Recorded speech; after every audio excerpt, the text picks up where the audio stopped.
ओम साई राम। मैं मीनाक्षी आप सभी लोगों का हार्दिक अभिनंदन करती हूँ साई अनुभूति चैनल में, और अनुभवों की श्रृंखला से एक बार फिर से एक बहुत प्यारा और अनोखा सा अनुभव लेकर एक बार आप लोगों के समक्ष फिर से उपस्थित हुई हूँ।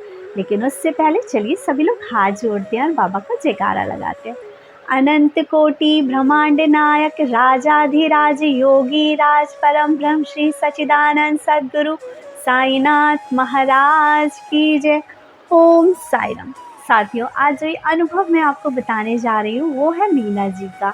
मीना जी बताती है कि बाबा इनसे हमेशा संदेशों के माध्यम से बात करते हैं, और बाबा इनके जीवन में आने वाली तकलीफ परेशानियों का जो पहले से ही इन्हें बता देते हैं संदेश के माध्यम से कि तुझे क्या करना है।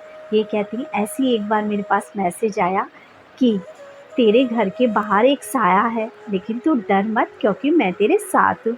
2 साल पहले कोविड की वजह से हम शहर से ऊपर गांव में अपने यहाँ शिफ्ट हुए, और वहाँ पर मुझे सांप का और ऐसे भूतों का, क्योंकि थोड़ा सन्नाटा सा है उस जगह पे, तो मुझे डर लगता था। ये कहती हैं कि जब मैंने ये संदेश पढ़ा तो मेरे मन में थोड़ी सी हलचल हुई, लेकिन जब मॉर्निंग में दूसरे दिन मैं पूजा कर रही थी तभी मुझे एक दूसरा संदेश मिलता है कि तू डर मत, तेरे पास उदी है ना, तू ऐसा कर घर के चारों कोनों में उदी लगा दे। ये कहती हैं, जब मैंने ये देखा मैसेज तो फिर मैं उठी पूजा करने के बाद, और मैंने अपने घर के चारों कोनों में बाबा की उदी से तिलक कर दिया। आज भी वो तिलक इनके घर के चारों कोनों में है। ये कहती हैं, उस तिलक को लगाने के बाद से जो मुझे डर लगा करता था वो मुझे नहीं लगा, और मेरे मन में विश्वास आ गया कि जब बाबा ने कहा है कि मैं तेरे साथ हूँ तो बाबा अब सब सही करेंगे। इसके बाद ये कहते हैं कि इनका बेटा जिसके यहाँ काम करता था उस मालिक के यहाँ कोई साधु देखने वाला आया, जो कि हाथ वाथ देख के या चेहरा देख के बता देते हैं कि क्या है कैसा है।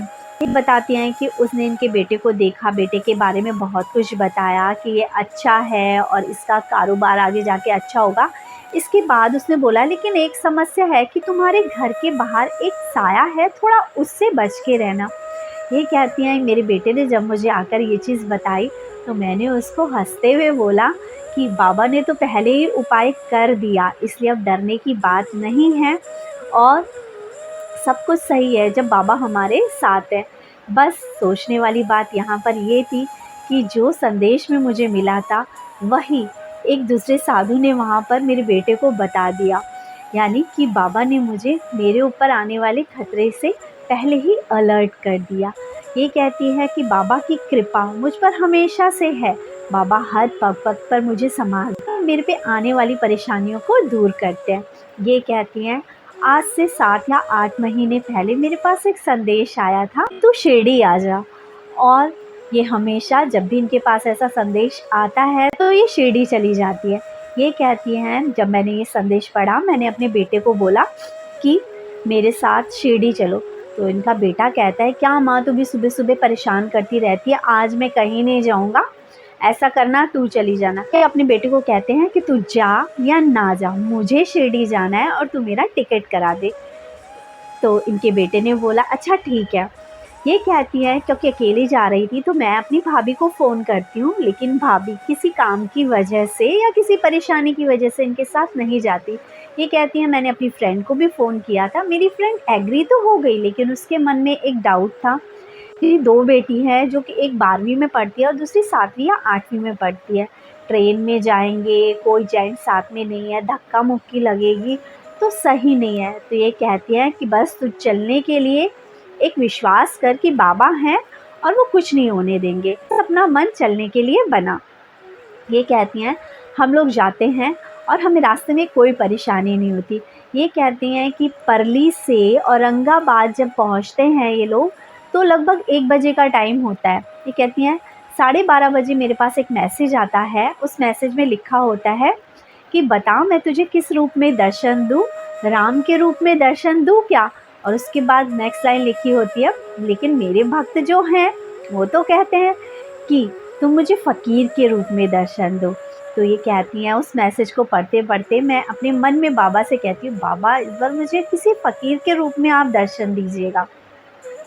और ये कहते हैं कि ये शिरडी पहुँचती हैं, दर्शन-वर्शन करती हैं, उसके बाद जब वे द्वारका माई से वापस आ रही होती हैं अपने घर के लिए, इनकी ट्रेन थी, ये कहती हैं कि मैं क्या देखती हूँ, एक ग्रीन कलर के कपड़े पहने हुए साधु बाबा हैं और वो मेरी तरफ देख रहे हैं। और जैसे ही ये उधर जाती हैं तो वो कहते हैं कि तेरे जितने दुख है सब कट जाएंगे, तेरा भला होगा, तेरा आगे अच्छा होगा। तो वो उनके हाथ में एक मोर पंख का जैसे झाड़ने वाला होता है, ये उससे उनके सर पर झाड़ा भी लगाते। ये कहते उस समय पे इनकी तबीयत थोड़ी सही नहीं चल रही थी, लेकिन जब से बाबा ने मुझे झाड़ा लगाया है तब से मेरी तबीयत धीरे धीरे सही हो गई। और तो मेरे हर पल हर क्षण साथ देते हैं। इन्होंने मुझे फ़ोन किया था, क्यों? क्योंकि ये शिरडी जा रही थी। इन्होंने कहा दीदी मैं शिरडी जा रही हूँ और जाने से पहले मैं आपसे बात करना चाहती हूँ, इसलिए मैंने आपको फ़ोन किया और मुझे आपसे बात करके अच्छा लगता है। और बाबा ने मुझे इस बार बोला संदेश में कि द्वारका माई आ, तेरे सारे संकट, तेरे सारे दुख दर्द जो कि तू आज सहन कर रही है, वो मैं द्वारका माई में जो धूनी जलती है उसमें जला दूंगा। तेरे सारे दुख दर्द द्वारका माई की धूनी में जलकर राख हो जाएंगे। मुझे अच्छा नहीं लगता, तू बहुत मेहनत करती है और जब तू दुखी होती है अब तेरे दुखों का अंत है। तो इन्होंने मुझे यही बताने के लिए फ़ोन किया था कि दीदी मैं द्वारका माई जा रही हूँ और मेरे लिए प्रे करो। जैसे कि बाबा हमेशा मेरा साथ देते हैं, मैसेजेस के माध्यम से, संदेशों के माध्यम से मुझ तक सही इन्फॉर्मेशन और मेरे भविष्य में आने वाली कठिनाई या सफलता के बारे में बताते हैं। बाबा मेरा साथ दे और इस बार मैं द्वारका माई में जब कदम रखूं तो मेरे सारे दुख दर्द दूर हो जाएं। बाबा की कृपा से हमारे बेटे ने जो दुकान खोलने का सोचा है नीचे शहर में, वो सक्सेसफुल हो जाए। मैं यहाँ पे यही कहूँगी मीना जी कि बाबा हमेशा आपसे बात करते हैं संदेशों के माध्यम से और आपके काम बना देते हैं। बाबा इस बार भी शायद आपको इसीलिए बुला रहे हैं द्वारका माई कि वहाँ पर जाकर आपके सारे दुख दर्द दूर हो जाएंगे। साईं से यही प्रार्थना है, जिस विश्वास के साथ आप द्वारका माई जा रही हैं, शिरडी जा रही हैं, वो विश्वास पूर्ण हो।